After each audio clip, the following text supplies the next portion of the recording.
One of the 5 rides that are no longer around that I miss so much, well, number 5 used to be right behind me, Thunder Road. I absolutely love this ride, and what makes it hurt even more is the fact that now a show is there. So I was always like, why do I have to go to a show when I'd rather ride a ride? Well, now they got rid of the ride and it shows in its place, so it just hurts that much more. Don't think, ready? Look out! He's dumping oil! We're sliding out!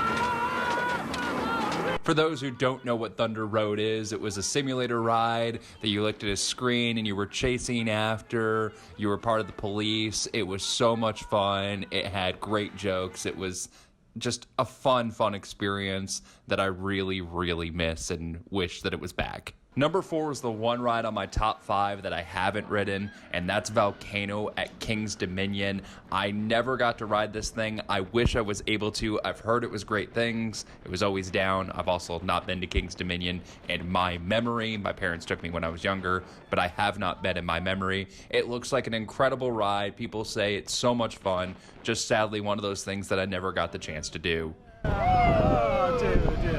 Now this next one also brings us back to Dollywood of rides that I miss, and it's Slidewinder. Oh my word, this ride was amazing and I love it so much, and I miss it every day.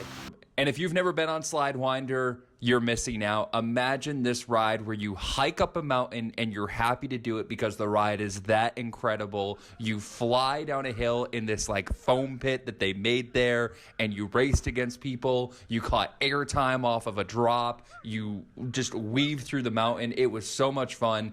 And the other thing that hurts on this is nothing's in its place, and all that land just goes to waste right now. I'm expecting a B&M Hyper or ideally a Giga to go there eventually, but that's my prediction. Who knows if I'll actually be right on that, but Slidewinder, I wish you were back. Now, number 2 actually was going to be my number 1, but the more I thought about it, I had to move it to the number 2 spot. Dueling Dragons, when the ride actually dueled, particularly on the fire side. How close these rides got to each other within 12 inches. The weaving in and out of each other. The fact that the 2 rides were 2 different rides that still managed to fight and have 3 moments in where you came so close to each other. The elements on this ride were incredible. It got weakened when the dueling aspect got removed, and now it's gone completely. And the reason why I put it number 2 is because I truly love this ride, but Hagrid's is a good replacement. Yes, it's not as good as Dueling Dragons, but it's still a fantastic ride that's incredibly themed and definitely fits the Harry Potter scene more than Dragons, where they converted it to Dragon Challenge and kind of mixed it in. It kind of worked, but definitely never to the point and not to the immersiveness that is Hagrid's.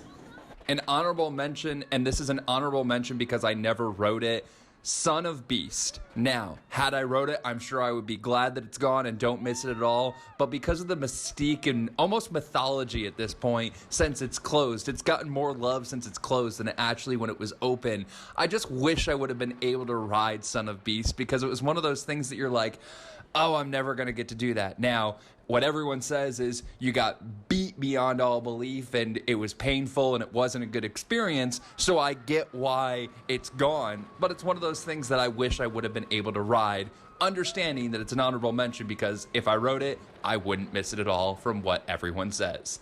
And number 1, Top Thrill Dragster. Now, we could see what ends up happening with the spike or all the rumors of what's coming back. I honestly thought Dragster was going to reopen. I was wrong. I did a video on that. If you want to see where predictions go completely wrong, down in the description below is that video. Yeah, I was not right at all on that, but they are doing some alterations to it, or who knows what the new version is. There's been plenty of predictions that it's going to be over 500 feet.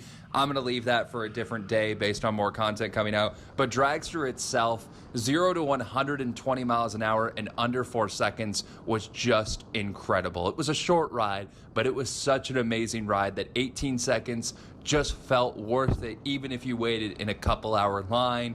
And you front row on that thing. Now, I rode this thing many times, several times in the front. That thing just was a special ride, and that wraps up what I miss more than anything else, because although I'm not the most nostalgic person on rides, there are some that I do miss. Thanks for watching, and hit that subscribe button.